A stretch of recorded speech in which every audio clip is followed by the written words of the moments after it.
magbabalat tayo ng bigay na kamote.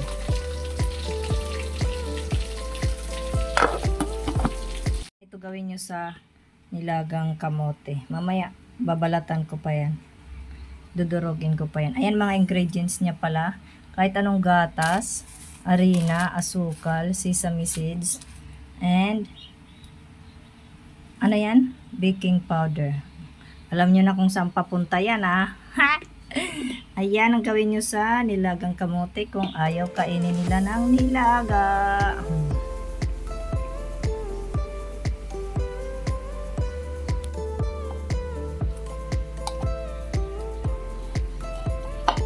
Durugin lang mga kamimis ayon sa inyong pangdurog. Kung ano man may pandurog kayo meron dyan. Wait lang. Yan, pag ganito na, magsukat kayo. Ako hindi na ako magsukat. Bahala na yan. Pwede mga kamimis yung sakto ang swak. Yan. Isang swak na gatas, kahit anong gatas yan. Galing ah. Tapos, ako damihan ko lang ng konti. Damihan ng konti. Dinasukal. Tansyahin nyo na lang. Pwede rin sukatin nyo. Then, konting tubig. Konti lang. Tapos, harina. Kasi ito, kaya tansyado ko na to. Kaya nirepack ko na to dun eh.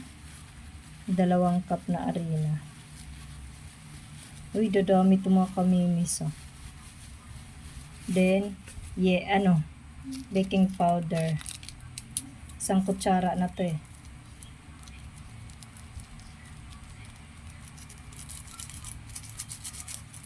Kasi nirepack ko rin to. Tapos, haluin nyo na. Kamayin nyo na lang. Pag nahirapan. Kamayin ko to. Dagdagan ko pa ng tubig. Konti. Wait lang. Kamayin ko ha. Malinis naman ang aking kamay. Then, maglagay ng mantika sa kamay. Kasi bilog-bilog din natin yun. Oh my God. Pumasok sa kuko. Bahala na kayo kung gaano kalaki ang bilog ng mga kamimis. Siyempre, ilunod dito. Ilunod sa sesame seeds. Try ko lambot. Ganun lang. Ulit-ulit lang ng ganyan. Ha? Preto-preto lang. Alam mo kalalabasan nito guys, binangkal. Diba? O may malaki pa.